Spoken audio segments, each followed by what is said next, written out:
Seamus, just outline how integral charities and voluntary organisations are to Northern Ireland.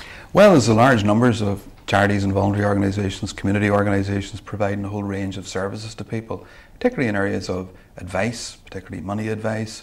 There's lots of people working in the area of mental health and other health support services, providing a whole range of supports to people in Northern Ireland, particularly those who are most vulnerable.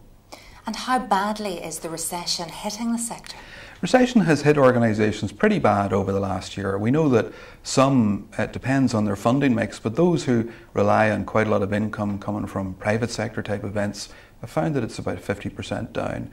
Quite a lot of those fundraisers have actually disappeared altogether. Now, the independent charitable trusts, which we rely on for quite a lot of money, their endowment funds have taken a big knock out there in the market, I suppose just the same as everyone else. And they're finding that maybe about 30% of their value is gone. Now that's going to pass through in terms of the dividend that they collect and the money that is available to them to distribute to voluntary organisations to support their good work. So all of that is going down and is being hit pretty hard. So the squeeze is on, but we do think it's going to get a lot worse. But ironically, in the midst of all this, more and more people out there need help from charities and voluntary organisations. That is the big irony. With recession, things are always counter-cyclical. So what happens is that the demand for services goes up. And again, in our surveys, we noticed that the demand has gone up for advice across a broad range. So Citizens Advice Bureau and independent advice centres, demand has gone up much higher there. Money advice. Demand is also going up in the area of mental health.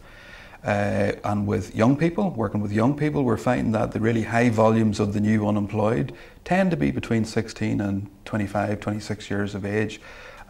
So those are the areas that are being badly affected. Quite a lot of other areas as well. So demand goes up while the squeeze goes on the resources. So there is something of an irony there.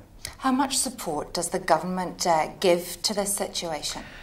Government support is very significant. In Northern Ireland, I think about 45% of the total sector income comes from government. Now, it's not government just giving money away to voluntary organisations, it's mostly buying services. So some of those areas that I mentioned, particularly in mental health, some of our large organisations like Praxis and Action Mental Health are delivering mainstream mental health services in the community. We're also providing support across a whole range of children's services through organisations like NSPCC and Bernardo's and the like, and a whole range of services through supporting people working with the Northern Ireland Housing Executive to support vulnerable people in the community in Northern Ireland across a very broad range of organisations. For those organisations really feeling the squeeze, what are the options? Well, what we've been saying to organisations is that while the recession is impacting and is already hurting, we do think it's going to get worse. So use the time well to try and plan for the future. Within our sector, we've been talking about options of helping organisations to merge, look at collaboration with others where they do things that are complementary. Every organisation is having to think about its expenditure, and quite a number of organisations, we're finding it is the norm that they're freezing jobs, so where people leave, they're not replacing those at the moment for fear that they might not be able to afford them in the future. So people are really pushing down on their expenditure side, trying to match the lessening income. So lots of organisations already taking action. What we do think will happen is that many of those organisations will innovate, because the upside of the recession is that it will drive change. Do you think after this recession we're going to see as many charities, as many voluntary organisations in Northern Ireland, or is this a time now to cut back? Well, I think clearly there are likely to be fewer. Some of the smaller organisations will find it difficult, and I think may well want to pass on the work that they're doing to other organisations. We do know that when times are tight with money, the smaller organisations will have it much more difficult, and they tend not to have significant reserves. So when things get tough, they might find the squeeze go on strongly. So we think there will be significant change that will take place there.